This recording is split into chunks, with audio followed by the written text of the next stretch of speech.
Merry Meetle. Sorry ahead of time if you hear any annoying background noises. Hoping that the creep across the road is quiet for at least 10 minutes. Anyway, we are in my kitchen and I thought I would share a dried herbal combination I like to use for my ducks and my chooks. Chooks are a little bit more sensitive, however I expose my ducks to these a little bit more than what I do the chooks. With the chooks I tend to either put it in their tray of seeds, their food basically, or in their beds, whereas my ducks, I actually put this in their nightly bath, and not necessarily in their feed, so sort of a bit different. So literally my ducks are swimming in a herbal tea.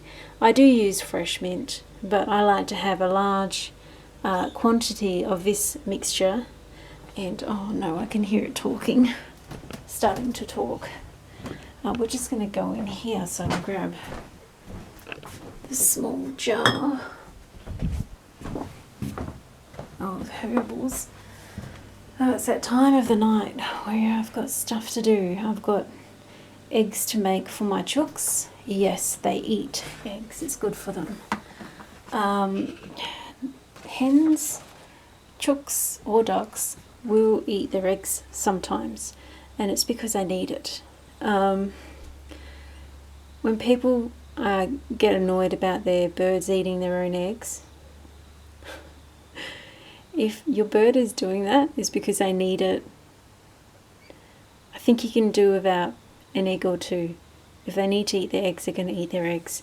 It's not like they're going to stop eating all other food and just eat their eggs. There's obviously something going on within the female's anatomy, and she needs those nutrients, so she's going to consume them. Nature likes to preserve itself. She's not going to be eating her babies and eating the eggs non-stop unless the conditions that they're kept in is really, really needing some attention. Okay, so enough of that. So basically there's 4 herbs I like to use, and I'm going to make a preface on this, that don't use essential oils. Essential oils can actually, they're too strong and they can be quite toxic. They could even kill your chickens or ducks and or ducks. Just do your research on what oils you're using. Within horticulture, a lot of plants have precautions, even for us humans. So just be aware of your precautions. As an example, if someone is bleeding, you don't give them a herb that makes them bleed even more. You want something to be septic and actually to stop the bleeding. Things like that. You don't want the blood thinning when there's an actual injury. So this is where herbal medicine is kind of important to understand. If you're going to apply any herbs as medicine, you need to understand the properties of the herbs you're dealing with. And that is no mean feat. It's not something you can read in a day. But I can at least give you safely the 4 herbs I use on my ducks on a daily basis. So with that in mind, dried herbs, no oils. And also, if your ducks are not used to these herbs, do not give them to the ducks all at once. And don't give them in large quantities. Give a little bit and slowly increase the amount of exposure to these herbs. If it's fresh like mint and they want to eat it, they'll eat it. If they don't want to eat it, they won't eat it. Simple as that. It's there in the water or wherever, and it's there for them if they want it and need it. They know best what they really need, and they will forage and eat accordingly or not. So when we're looking at the common mint, so this is from my garden, running quite low. I've got to dehydrate some more and crush it. It's in the binomial name in horticulture, we refer to this as Mentha cross piperita. So it's in peppers, like that pungent biting sensation is associated with the Lamiaceae or the mint family.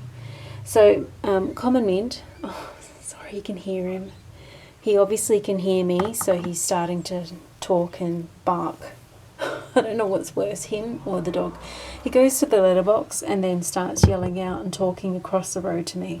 And I'm like, F off, I'm not interested. Anyway, let's get back to this. So common mint basically helps in regulating temperature and cooling off. And as you probably know or don't know, ducks don't do too well when it's really hot. They will do things to regulate temperature when it's really hot, including even magpies. They'll drop their bellies to the ground, etc. Hang on, I'm just going to close this because this fuck nut is going to do my head in. Close the window. I can still hear him, but the most of it's not so bad. Unless he starts yelling, which he's probably going to start doing. Sorry about this. So basically helping in temperature regulation and cooling off. It's also really good for boosting the immunity. It's rich in antioxidants and vitamins, especially A, which is good for the bones and the eyes. And as most people who keep ducks are aware of, or do become aware of at some point, the bones are very important in ducks. Their eyesight is also really important. They have really freaky eyesight. They can literally sleep half of their brain as the other half of their brain connected to the other eye is open and awake. It's insane. They're like, it's just nutters. I'm going to do a vlog about the intrinsic science behind that. It's really interesting. Okay, so also respiratory relief. Now, if you have a duck breed that has really small nostrils, if you like, sometimes cool ducks can have very small nostrils. They sometimes do struggle respiratory-wise, especially, this will probably trigger some people, when they're bred to show standards, because the bar's changing in some countries and they keep wanting smaller and smaller nostrils, and it's like, the poor birds, yeah, anyway, enough of that. So it's good for respiratory. Also good for the respiratory because it's anti-inflammatory and cools off. It actually kills bacteria and microbes that is also unwanted. This is just a common mint, or Mentha cross piperita, or pepperita, depending how you can say it. It's Latin, so as you know, Latin's a dead language. The other really good thing about common mint is it is actually rich in copper. And copper actually speeds up the healing process of wounds and cuts and any other injuries. And as you know, ducks can be a little injury prone. Bless their little flippers. Those flippers aren't really great on land. They're perfect in water, but when they're on land, they tend to, you know, get little nicks and scrapes. Bumblefoot, most common, which comes from a underlying injury to start off with, a cut or a scrape. So it helps with that. So the copper richness is actually what helps with the healing of that, the healing process. Also, it's very rich in iron and manganese, which is other nutrients, minerals that the ducks need for good health. The other thing too is with digestion. So this is kind of, I'll go back a little bit. When it comes to herbs as well, if you give your ducks too much of a herb they're not used to, it can cause diarrhea and bloat. If your duck is having diarrhea, you'll know. Okay, so this is the other reason why you only introduce your herbs slowly, and then you increase the amount. And I would only introduce one herb at a time, to be honest with you. My ducks are all used to these herbs. My chooks are all used to these herbs. I grow them in my garden. They're dried. I use 0 pesticides. There's no bioamplification in any of my plants that I have to worry about in regards to pesticides or herbicides. Well, I should say unnatural herbicides. I mean, if you're using neem oil, it's natural. It's a herbicide. It's just a natural one. So it's not Roundup now, is it? So a herbicide can be natural or unnatural. There's a bit of a furphy where people think a herbicide generally means that it's a herbal decoction used to destroy weeds. Well, actually no. It is a decoction used to destroy weeds, which can be natural or unnatural. And unfortunately, they use the term herbicide because in the old days, they used to think all herbs were weeds that you didn't want. Weeds are good. Good weeds anyway. So back to this topic of giving relief to digestion. So basically the gastrointestinal areas, functions of your duck have relief. So if especially if you have a duck that is going through a brood, or you have a duck which is having digestive problems, mint can actually help as well. So funny enough, if they've got diarrhea, the mint can help. But again, if they're not used to the herb and you give it in big amounts, that could make the problem worse. So a lot of things in herbal medicine are not cut and dry. Their herbs are unique to the person or the animal. Humans are animals too, and the conditions they are in and the exposures they have. So more or less, or not at all, and sometimes a lot, depending on the animal's condition, situation, and even the causation of what you're trying to remedy or treat. But anyway, overall, mint is quite good, healthy, safe. Add a little amount and then increase the amount slowly. Always have it growing in your garden. They love it fresh. If they don't love it fresh, it's there. They will munch on it or not. Doesn't really matter. So that's basically the mint. Have I... My ducks are quacking because they can hear my voice. So yeah, I've touched on the anti-inflammatory. So the next one is catnip. So as you know, catnip is what gets the cats all crazy. You can drink it as a tea as a human, and no, it doesn't get you high like it does on the cats. And what I'm going to do is try and manipulate this camera. So this lot of herbs that I've actually cut and dried up have come straight from the garden. But the thing is, I don't know if any birds or rodents have been on them because they're pretty low to the ground. Usually I would wash herbs straight away and then dry them straight away. These have just been picked and dried naturally. So, you know, there's really not a lot of interference with these herbs. So the thing with catnip, it's a natural insecticide. So insecticide that actually repels bugs that irritate your birds, including chickens, bugs including lice and mites, and other just basically irritating insects to your birds. And yes, lice can become a problem to ducks as well, not just chooks. The other thing too is the compounds that make it an insecticide actually also help to relax and reduce the stress on birds. So as you can imagine, if your birds are sick or stressed, it's a good additive to have into their bath water, their sleeping quarters, or even one of their drinking water bowls. And I will add this, if you're going to use herbs in drinking water, make sure you have fresh water as well. Never feed your duck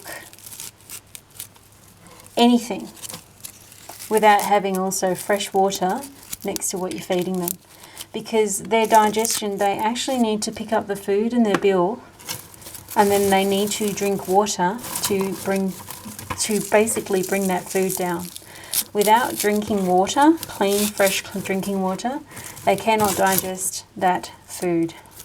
So this is why you see them pick up the food in their bills, scoop it up, swallow it down, and then go straight to the water to wash it down. They need to do that as part of their digestive process.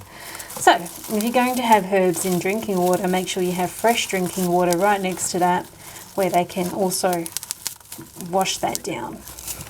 So yeah, oh my gosh, I saw someone feeding their ducks just straight dry food, no drinking water. Oh, I'm all for people owning ducks as pets. I think I want to see more of it. But at the same time, really, come on. if you're going to take the expense of buying yourself a farm, and please research what you're doing. You know what, the needs of your animals matter more than you uploading a YouTube channel video. Yeah, just do that, because people who know what's going on and what needs to be done and what shouldn't be done will see that, and then you might, you know, be judged harshly because you just didn't know better. Do research, peoples. Yeah. So I'm basically just, you know, when Cataria Nepeta, so the binomial name in horticulture for catnip is Nepeta cataria, or cataria, depending how you want to say it. Again, Latin is a dead language, but it is handy because no matter where you are in the world, if you're in India, you're in Australia, you're in the UK or America, we have a common language on how to name plants, and morphology dictates, and even cellular level dictates what these plants are. So no one can claim that, you know, an apple tree is actually a banana tree. I know that sounds ridiculous, but within horticulture especially, there's a lot of people trying to pass plants as something they're not. Half the time it's ignorance, and sometimes they're just shady buggers. There's a lot of shady characters in the world, and one way you can be aware and ahead of these buggers is by knowing morphology in plant ID, which is a very large part of horticultural studies. So the first year very much is based on the morphology, which leads to how to plant ID. So far, I mean, we have looked at 2 plants from the Lamiaceae family, the mint family, and one of the very distinguishing features of the Lamiaceae family is these stems here. They're very squarish. So if you see a plant which has got a pungent aromatic smell, often sweet, not always, you know, I would argue that the cataria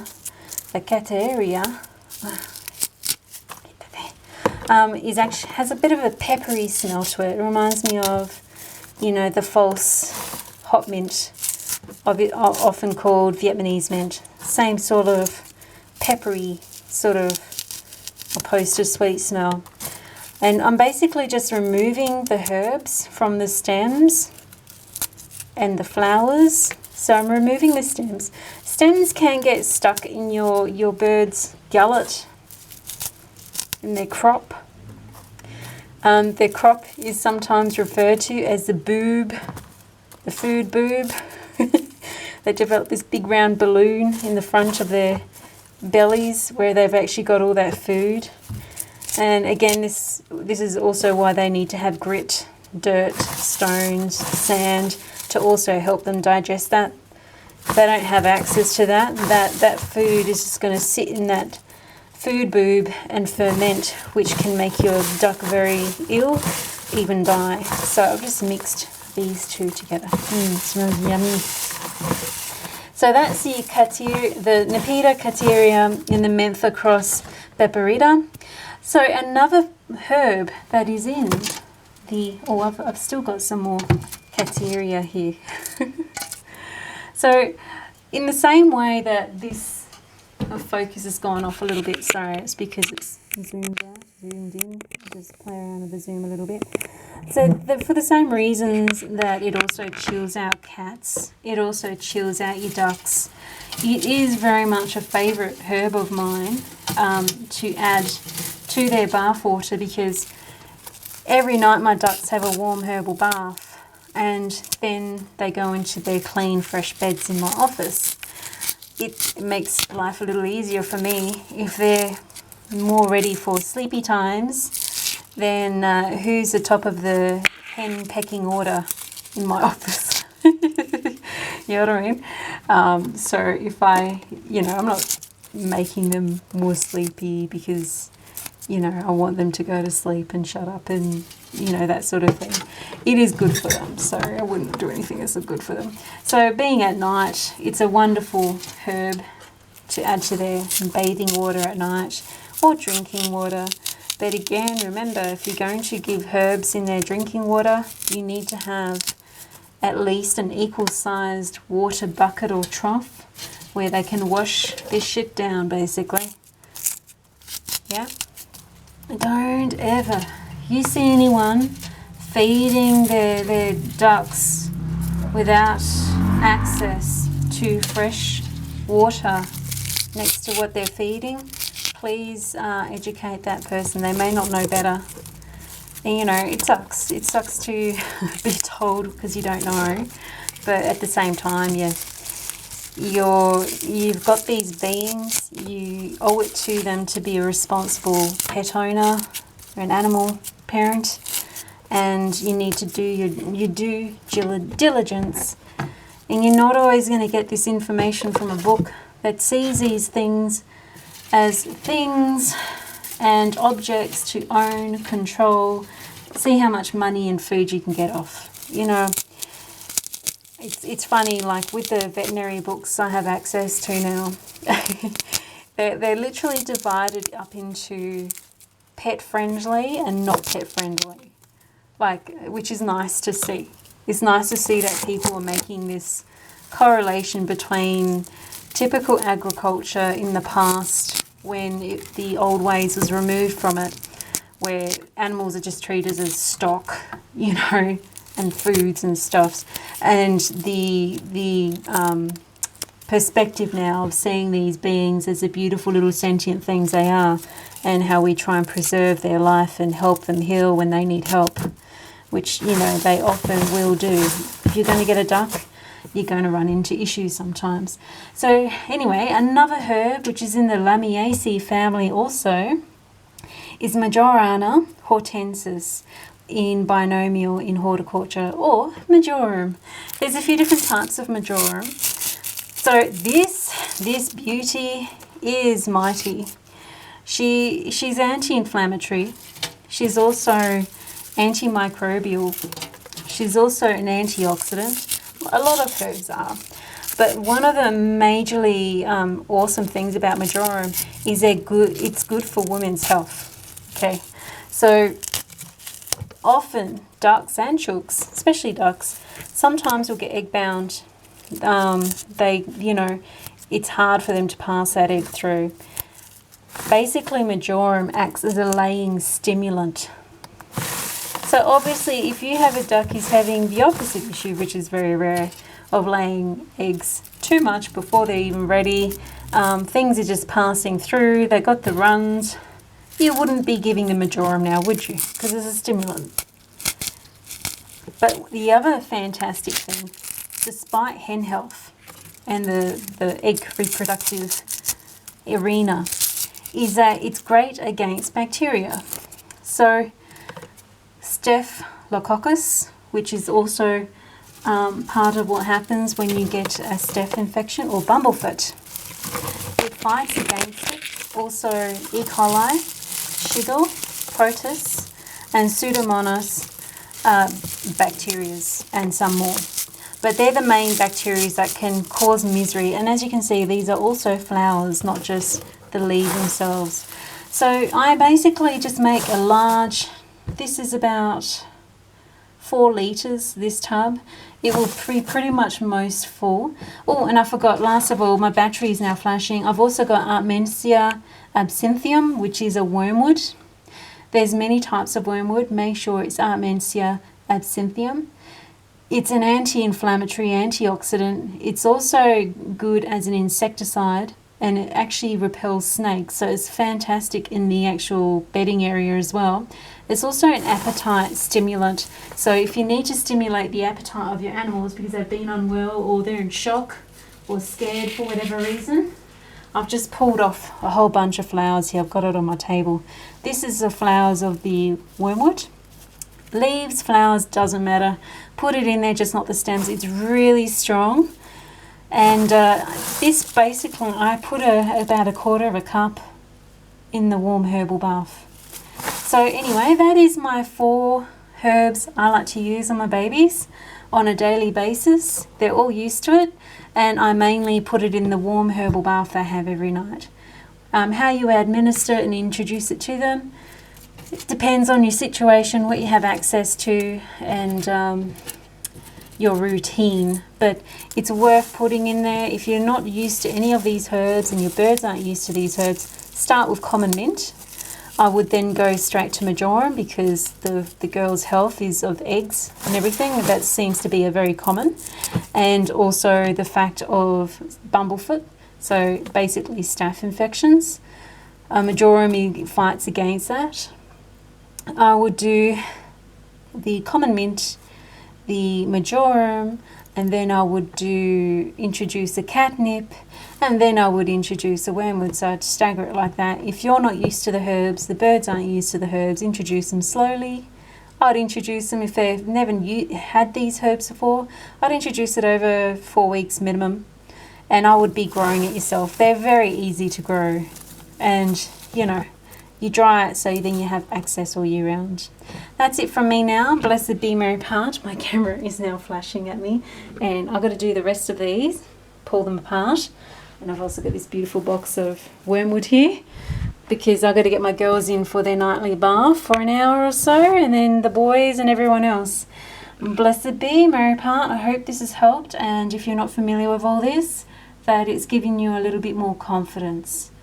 At some point I'll add some links for you if you like, but for now I'm just going to upload this.